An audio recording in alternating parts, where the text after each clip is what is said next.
Good morning, everyone. My name is Collin Westwood. Welcome to our webinar covering the new handicap review tool that the USGA launched on the admin portal. This new tool, the purpose of it is to help clubs and specifically handicap chairs um, do the yearly review for their members and to review handicaps throughout the year. So we're going to give a couple of examples and kind of go through the basics. So when we log into our club and we see our roster, this is our water golf test club, and we know we want someone that we want to check. So, okay. So what we're going to do is we're going to scroll down to their name. And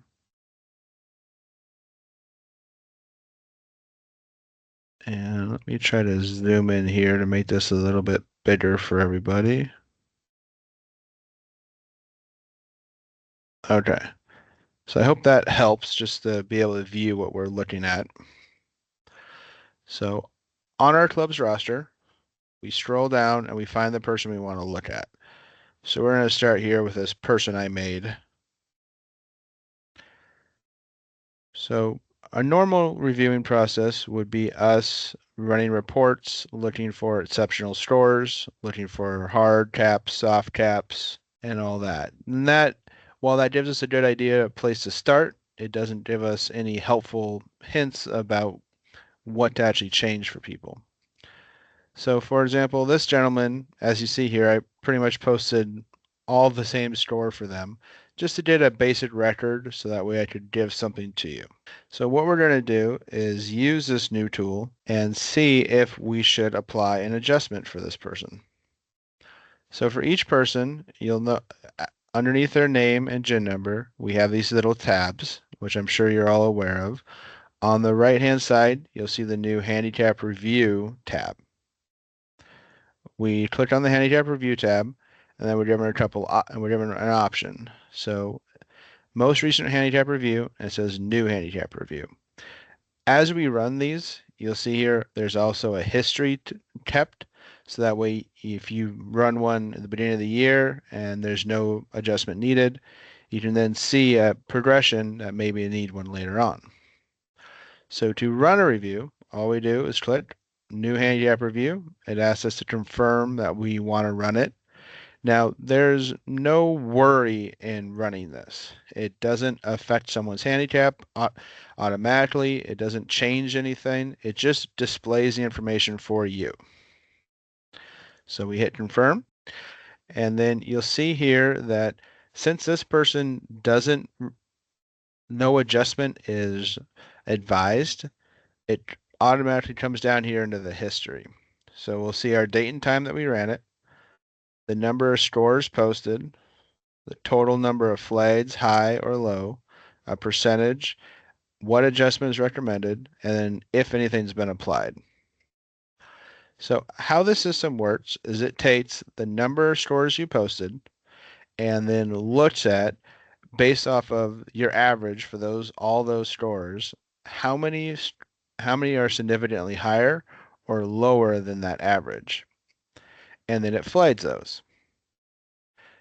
For an adjustment to be applied, a certain number of flags have to be taken into consideration. The total number of flags has to hit a certain barrier before an adjustment is needed. So if you have under 20 scores, you're going to need around 2 to 3 flags. And then as you increase the number of scores, the more flags needed. And that makes sense because the more scores you posted, it's more likely to have 1 or 2 outliers. But the least scores you have, that's less likely.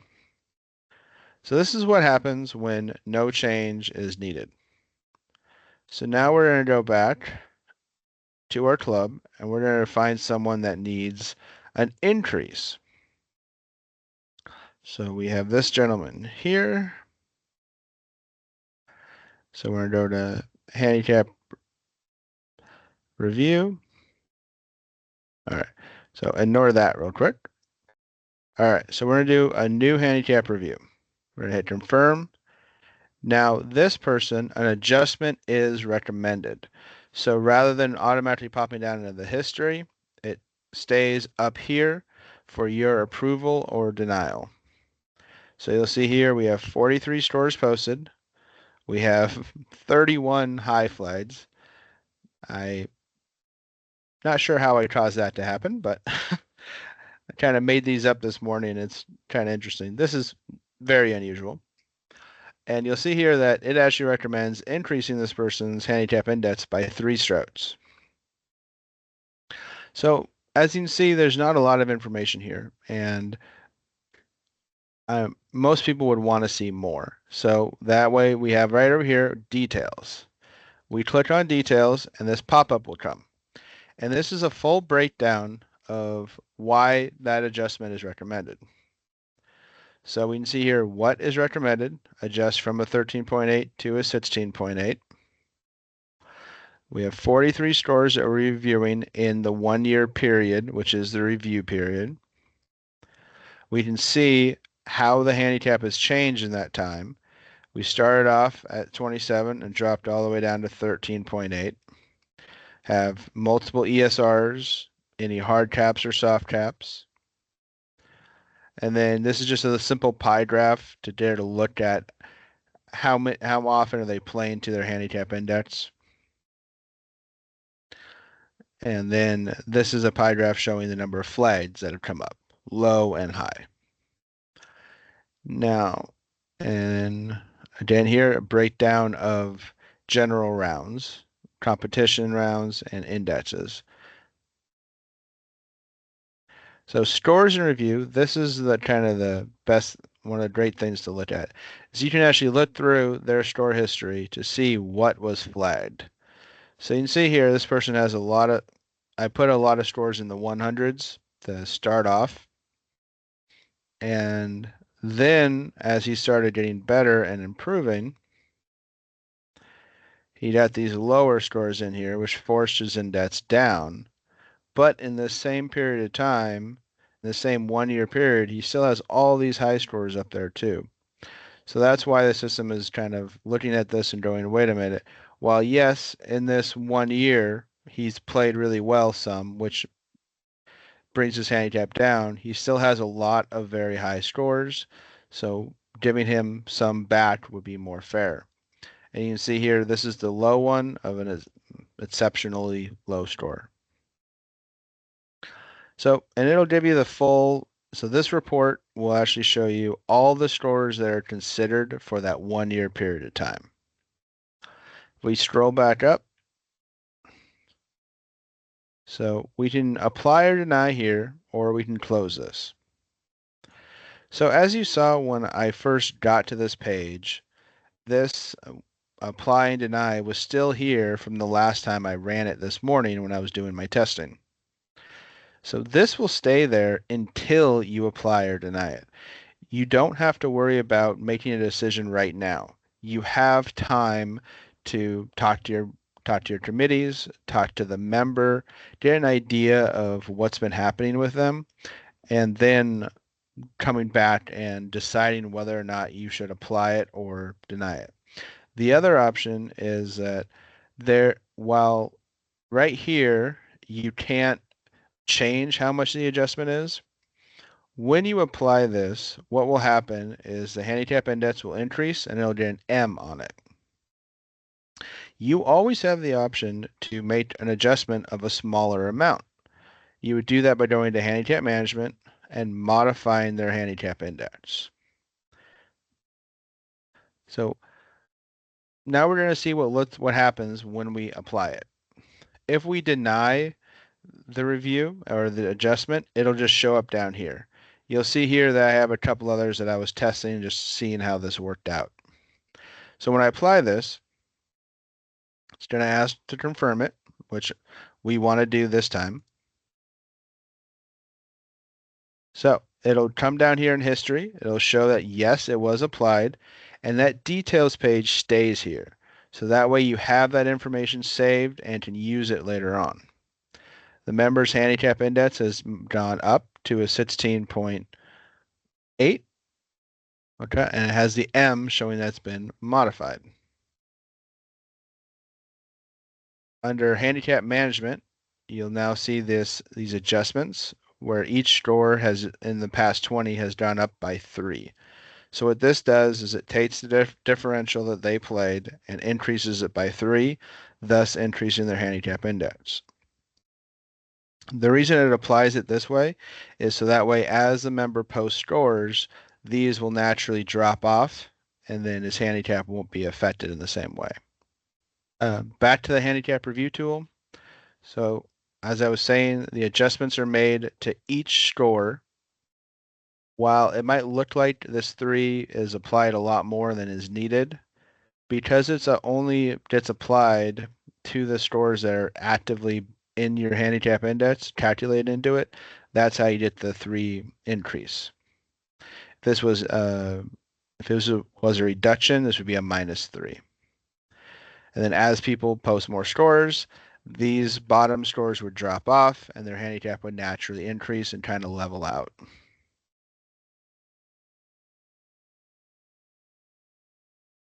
So pause here. Question from Dave. In this case, should the low handicap index be adjusted to reset the caps? So that's a good question, Dave. Just to clarify for everyone, what he's talking about is the soft cap applies when the low handicap index is, when your handicap index is 3 strokes greater. So if this person's handicap index went up more, then they would be under a soft cap. The hard cap applies at 5 strokes above. So in this case specifically, I wouldn't change the low handicap index until I see some more scores posted from him and I see where he's going to be moving to. Lisa, do competition scores affect the assessment? So coming back here to that details page, you'll see here that these are additional review details where it shows general and competition. The competition scores are not weighted any differently than the general. This is more for your review, so that way you can see in the past year, this is how many competition scores you had and an average differential for those specifically. So this is more just to help you make your final decision, they're not actually calculated any differently. So now I want to, coming back to the handicap review tool, now I want to show what it'll look like for lower handicap to come down. So we're going to come back to our club. We're going to come to our club roster. We're going to find the person we're looking for on the roster. We're going to come over to handicap review. And again, you'll see that's sitting there because I was testing it. And hit new handicap review. We're going to hit confirm. And now this person, we have 53 scores posted with a total number of flags as 7. It recommends an adjustment of -3. We're going to look at our details to get an idea of what's happening. So that means they would go from a 17.4 to a 17, from a 20.4 to a 17.4. We can see how much their index has changed in just 1 year. Again, I made these up as exaggerations, so don't think this is normally what you'll see as from a 2.9 to a 20.4. We'll see here how many times they play to their handicap index, and then their pie chart for the number of flags. Again, normally you see a different distribution here, but again, this was a test, so I didn't include competition rounds in this. So we looked at our score review specifically, and we can see here the 7 that are actually flagged. So now this one is an interesting case because you'll notice that, so in this person, I posted a lot of rounds, in the past like 2 weeks. So you can see here from 9-5 back to 8-19. There's a whole bunch of rounds that I posted in here. But we have these scores from June and May that are still very low, but since then the person was playing playing to a higher handicap. While during the September months, he had two low ones. These two weren't enough to bring his handicap down as far as the system would think he is because of these others that he played so well in the same previous year. So we can also click apply directly from here. So we will apply the change. Now that's interesting. Applying it from there didn't ask us to confirm it. It's something I will have to bring up to the USGA because there should always be a confirm button in there. So we did our handicap index. That's now shows with an M. And under handicap management, the past 20 scores now show with a -3, which then they can start playing out of. So I'm going to pause here to answer some questions. Is the adjustment visible to the member? If so, will info available to the member via their profile? So, Sonny, the information that is visible to them would be this adjustment. So if they go to GHIN.com or the GHIN app to view their store history, they would see this -3, and of course they would see their index with an M on it, standing for modified. Now, I would say never do this without talking to the member first.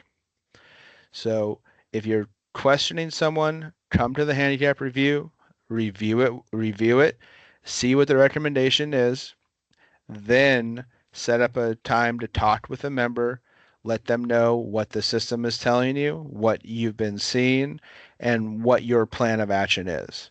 That way they're not surprised and go to their record and all of a sudden go, well, wait a minute, why did I change here? What's happening? We never want to surprise members with handicap changes. You know, a lot of people look at these very closely and stay up on them. So we want to always have them as part of the process and not just jump something on them. So my my first thing is always talk with your member first.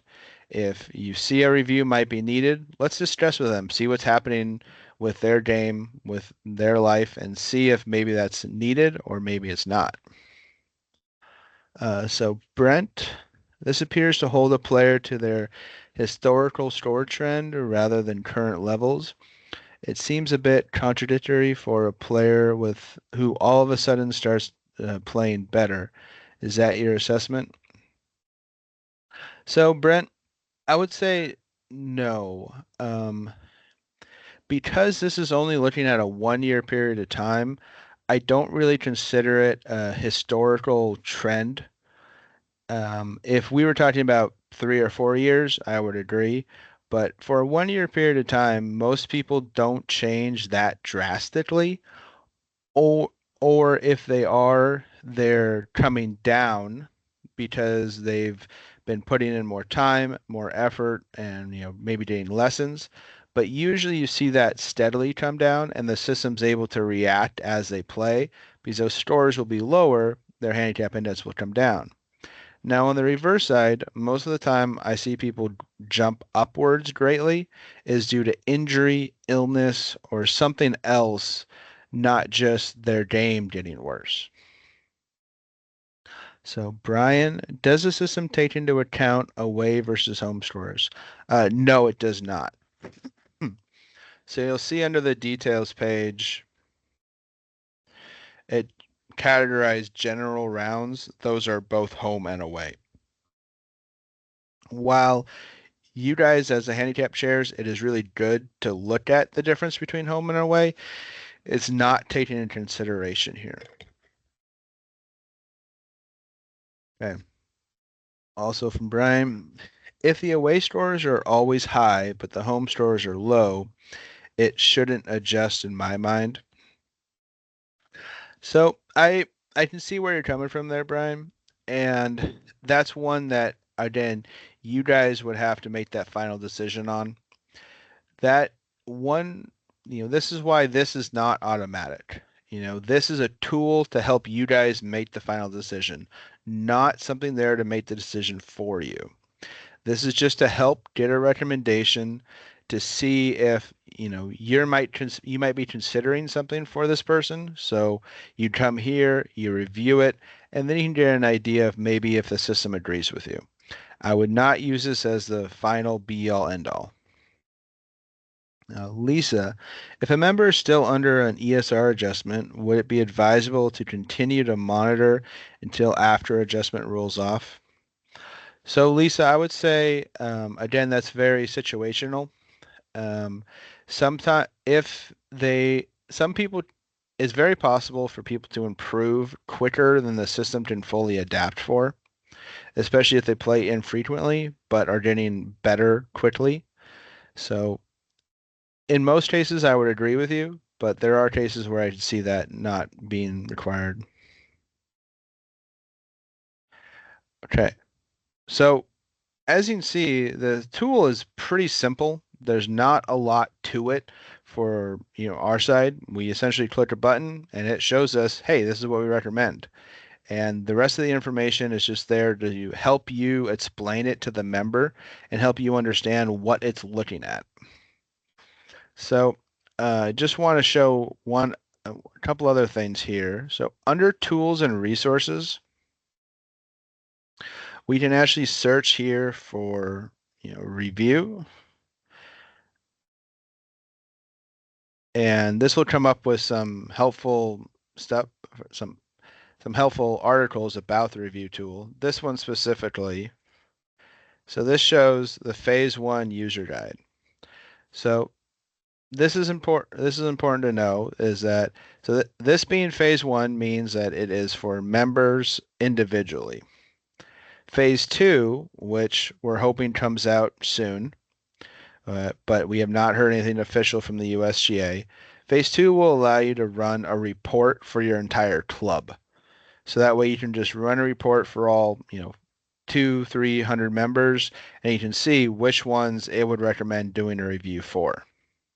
Right now it's just individuals, but the club-wide report is coming, and then eventually down the road we'll get an association-wide report. So that way both you guys and us as an association can look at this in a much larger scale. So if you ever get confused, and obviously I know viewing this webinar online could be a little hard to follow, maybe coming here and looking through the user guide, I think would help. Kind of gives you step by step how to do it, and then what is brought up, and some of the things it talks about. So this tools and resources page is constantly being updated by the USGA with more information. So it's always a good thing to kind of look through. And, if you do this and you get something that you're not sure what's going on, please give me a call or send us an email to handicapping@wadgolf.org.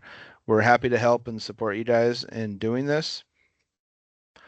But so this is one I haven't talked about yet, which we can do, is actually how to remove the change. So when we're on this person's score maintenance, we'll see all these -3s that we just implemented. So if we decide we want to do this differently, what would we do? You don't want to go to each individual one and change it. So that you can go to one score that has the -3. We would hit edit, and we would hit remove score differentials.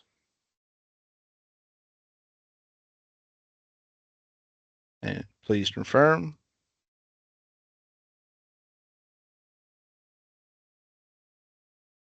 Okay, that should have removed it. This is interesting. I wonder if it's confused because it has an ESR on it also. Let's take a look. So now, there it goes. Okay. So I haven't experienced that before. But what happened there is this person had the ESR of -1 and the adjustment of -3. Normally, to remove an adjustment, you just click on that option. Let's show it here for this plus person. Normally to remove this adjustment, you just hit edit, remove store differentials, hit confirm, hit OK, and this comes off. The reason for this other person this did not come off like it was supposed to is because it had that ESR there. So apparently, again, this is system's still new, so their bugs should work out. But I'm gonna have to mention this to USGA because what this did is it forced me to remove the ESR before I could remove the adjustment, which is not what you want to do. So that's definitely an issue that we'll have to talk about, or I'll have to talk about with them. So let's look at this person. We decided that that -3 wasn't fair. So we're going to update this. The M will come off and the handicap index will go back. But let's say we did think about it and decide that -3 was too much, but a -2 was more appropriate. So because Handicap Review recommended a -3, we can't change that review, but we can manually modify. So we go Modify HI, go Adjust Store Differential. Like, which way do you want to adjust, upwards or down? We're going to go down. We're going to go by 2. So when you're using this, always adjust by whole numbers. Never do 0.4, 0.5, just 1, 2, 3, 4, something like that. We're going to hit save and confirm that we want to do that. And then the -2 will appear and the handicap index will change. Same thing for increasing. Just choose upwards and choose a whole number. Now, under Modify HI, you also have this ability to just set a handicap index. This is something I use primarily when we're talking about injuries, where someone, is playing 10 or more strokes, worse than they were, not for smaller changes like this. Again, the beauty of a change like this and adding these adjustments here is just like an ESR, as new stores come on, they won't have that adjustment, and then the handicap can more naturally flow as people play and change their game. So that was everything I wanted to cover for this handicap review. I'm happy to stay on here and answer questions. I know that was kind of short, but like I said, it's a very stripped down tool that's meant just to be quick and easy for you guys to get a good idea of what to do with someone's handicap index or what recommendation the USGA would make. So let's answer some questions here from Robert. The examples you have used had a large variation in scores. I assume for low handicap golfers, it will not take a large variation to be flagged as compared to golfers with high indexes. How large a variation might we expect to cause a flag? A flag has to be, it all depends, Robert, because what it does is it comes up with, it looks at your average score for these 53 or your average index. So here we go. Sorry. Average differential. Here we go. 26. And compared to that 26, it looks at how far off are they. The exact amount changes. It differs based on the player's record, but we're talking about something about where we're looking in the 4 to 5 range, somewhere in there is what we'll tend to be. So from Ray, I did a test for one of my members and was surprised there was no adjustment recommended. What is the number of or percentage of flags or scores that trips the adjustment? So Ray, the least number is 2, and that is when they only have below 20 scores. And then as they get more scores on their record, it requires more flags. So for someone with 50 scores, there needs to be, I believe, at least 5 or 6.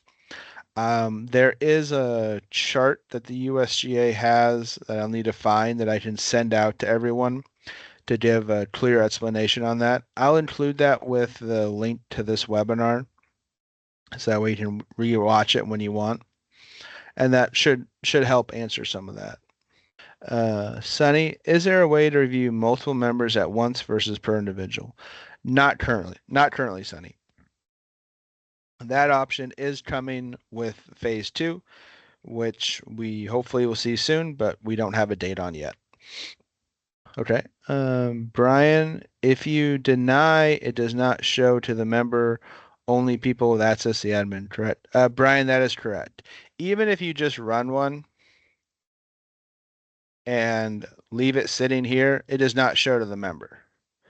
All this information is only on the admin portal. It's not on the individual player's record. Steve, so if the hard cap limits the differential, does this affect the evaluation? So yes, Steve, this would affect. So one of the questions earlier was if you increased upwards, would the hard cap and soft cap still be applied if they kept going up? And they will, because the low handicap index isn't changed, only your current handicap index. So you definitely need to be careful about that, especially if you're going upwards. If you're going down and bringing someone lower, most likely that won't affect them too greatly with it in concern to the TAP program. But something to keep an eye on. Anytime you modify someone, I always like to check on them, every week, 2 week, a month at the most. But it's definitely something you want to check back on and not just ignore and assume we're done. Gary, how can we run the review on a crossover member, i.e., he does not show on our GHIN roster?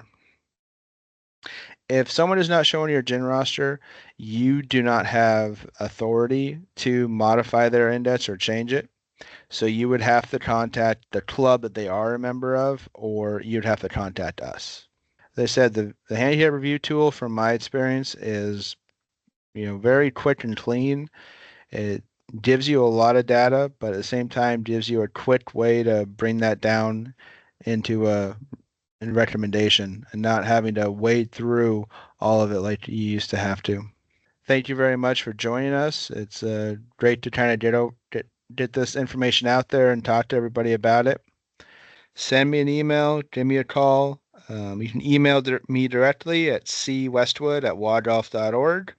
Or if I'm ever out, I'm out on course ratings a lot. So we do have a general handicapping at wadgolf.org, and that'll go to more people that would certainly help you out as well.